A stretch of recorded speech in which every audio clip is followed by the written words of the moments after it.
कौवा हकनी कहानी के पहले भाग में हमने देखा कि छोटी रानी दो सुंदर बच्चों को जन्म देती है, जिसे दोनों बड़ी रानियां कुम्हार के आवे में रखवा देती हैं, जिससे वे बच्चे मर जाएं। इसके बाद कहानी में क्या हुआ, आइए देखते हैं।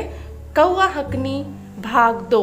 जब कुम्हार ने अपने बर्तन निकालने के लिए आवे को खोला तो उसकी आंखें फटी की फटी रह गईं।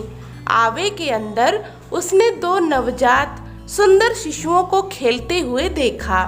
उसने तुरंत अपनी पत्नी को बुलाया। उस कुम्हार के कोई संतान ना थी, अतः उन बच्चों को देखकर दोनों बहुत प्रसन्न हुए और फिर उनका लालन पोषण अपने बच्चों की तरह करने लगे। धीरे धीरे समय बीतता रहा और वे दोनों बच्चे कुछ बड़े हो गए। कुम्हार के घर में दोनों बच्चे हंसी खुशी से पल रहे थे। कुम्हार हर समय उन्हें अपने साथ ही रखता था। जब कुम्हार दंपति मिट्टी लेने के लिए नदी के किनारे जाते तो बच्चे भी साथ जाते और नदी के किनारे मिट्टी से खेला करते थे।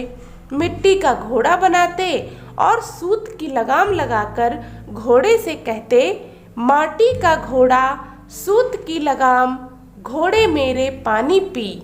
एक बार की बात है, जब दोनों बच्चे नदी के किनारे माटी का घोड़ा बनाकर खेल रहे थे, तभी दोनों दुष्ट रानियों की पालकी उधर से गुजरी। दोनों बच्चे खेल रहे थे और कह रहे थे, माटी का घोड़ा सूत की लगाम, घोड़े मेरे पानी पी। जब बच्चों को ऐसा कहते हुए दोनों रानियों ने सुना तो वे हंसने लगीं और बोलीं, अरे मूर्ख बच्चों, कहीं माटी का घोड़ा भी पानी पीता है? रानियों की बात सुनकर बच्चे तुरंत बोले, अरे रानियों, कहीं कोई स्त्री ईंट पत्थर को जन्म देती है? अगर स्त्री ईंट पत्थर को जन्म दे सकती है तो माटी का घोड़ा पानी क्यों नहीं पी सकता? बच्चों के मुंह से यह बातें सुनकर दोनों रानियां चौंक गईं, क्योंकि उनके कुकर्म को उनके और उस दासी के सिवा और कोई भी नहीं जानता था। और बच्चों के मुंह से जब उन्होंने इस बात को सुना तो वह दोनों घबरा गईं। उन्हें शंका हुई कि कहीं यह रानी के बच्चे तो नहीं। अतः दोनों रानियों ने गुप्तचर से कुम्हार और उसके बच्चों के बारे में पता लगाने को कहा। आखिरकार गुप्तचर ने उन्हें बताया कि वे बच्चे कुम्हार के नहीं हैं, बल्कि कुम्हार को उसके आवे में मिले थे। तब दोनों रानियां समझ गईं कि वे दोनों छोटी रानी के ही बच्चे हैं। फिर रानियों ने रात में उन बच्चों को अगवा करवा लिया और उन्हें मरवा डाला और महल के बागीचे में गड़वा दिया। कुछ दिनों के पश्चात जहाँ पर रानियों ने उन दोनों बच्चों को मार के गड़वा दिया था, उसी जगह पर दो सुंदर फूलों के पौधे उगे। एक बार राजा जब सुबह उद्यान की सैर कर रहा था तो उसने उन सुंदर फूलों को देखा तो उसका मन मोहित हो गया। उसने सोचा कि यह फूल वह अपने दोनों रानियों को भेंट करेगा। ऐसा सोचकर राजा ने अपने सेवक को उन फूलों को तोड़कर लाने का आदेश दिया। जब सेवक उन फूलों को तोड़ने के लिए वहां पहुंचा तो फूल की डालियां ऊंची हो गईं। लाख प्रयास करने के बाद भी वह उन फूलों को ना तोड़ पाया।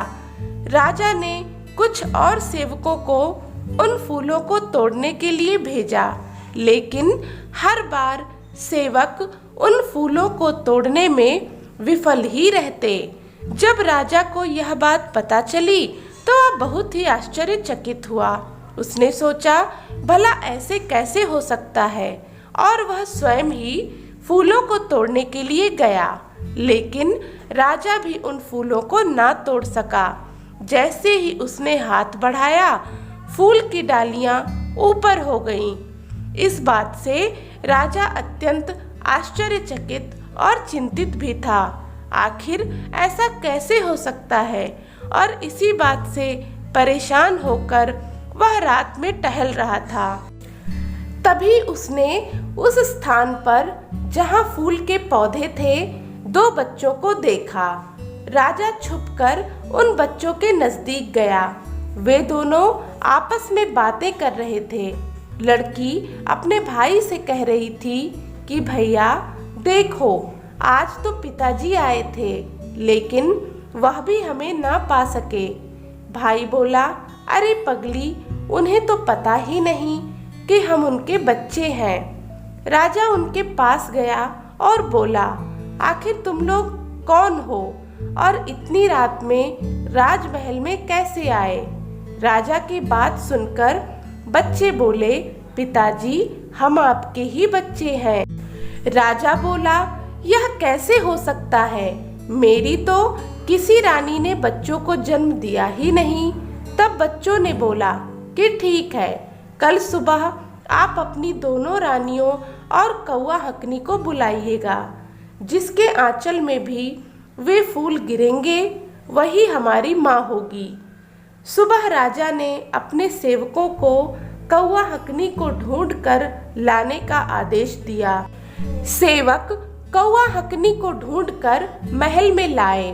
फिर राजा सभी को लेकर बागीचे में उस फूल के पौधों के पास पहुंचा और रानियों से फूल के आगे आंचल फैलाने को कहा।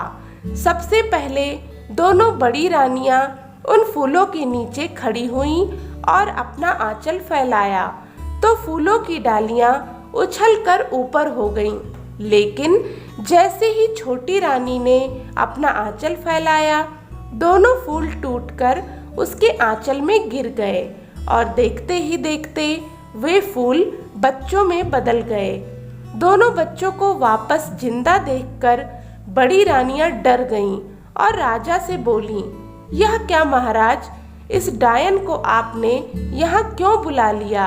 देखिए, यह डायन फिर से कोई जादू कर रही है और यह फूल बच्चे कैसे बन गए?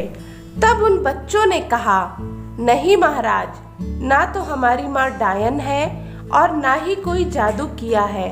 हम आपके ही बच्चे हैं और हमारी माँ ने ही हमें जन्म दिया था। यह सुनकर राजा बोला कि लेकिन यह कैसे हो सकता है? मैंने खुद देखा था कि छोटी रानी ने ईंट और पत्थर जन्म दिए थे। तब बच्चे बोले कि नहीं महाराज, उस दिन आप महल में नहीं थे। हमारी माँ ने हमें ही जन्म दिया था। आपकी दोनों बड़ी रानियों ने हमें कुम्हार के आवे में मरने के लिए रखवा दिया और हमारी जगह माँ के पास ईंट और पत्थर रख दिए। लेकिन ईश्वर की कृपा से हमें कुछ भी ना हुआ और कुछ सालों बाद जब आपकी रानियों को पता चला कि हम दोनों जीवित हैं, तो उन्होंने फिर से हमें मरवा डाला और यहाँ बागीचे में लाकर गड़वा दिया। तब राजा ने इसके बारे में छानबीन करवाई और उस दासी को बुलाकर भी पूछा, तो सारी सच्चाई सामने आ गई। दोनों दुष्ट रानियों का डर से बुरा हाल था। वह दोनों राजा के सामने रोने और गिड़गिड़ाने लगीं। उन्होंने अपने भूल की क्षमा मांगी और कहने लगीं कि हे राजा, ईर्ष्यावश हमसे यह पाप हो गया, हमें क्षमा कर दें। लेकिन राजा अत्यंत क्रोधित था। उसने छोटी रानी और उसके बच्चों के प्रति किए गए षड्यंत्र को क्षमा नहीं किया और उन दोनों दुष्ट रानियों को मृत्युदंड का आदेश दिया। छोटी रानी अपने बच्चों को जीवित पाकर बहुत ही प्रसन्न थी। राजा ने उसके प्रति किए गए दुर्व्यवहार के लिए छोटी रानी से माफ़ी मांगी और फिर वे दोनों अपने बच्चों के साथ खुशी खुशी रहने लगे। तो दोस्तों, आपको यह कहानी कैसी लगी? अगर अच्छी लगी तो प्लीज़ इसे लाइक करें, शेयर करें और चैनल को सब्सक्राइब करना ना भूलें। धन्यवाद।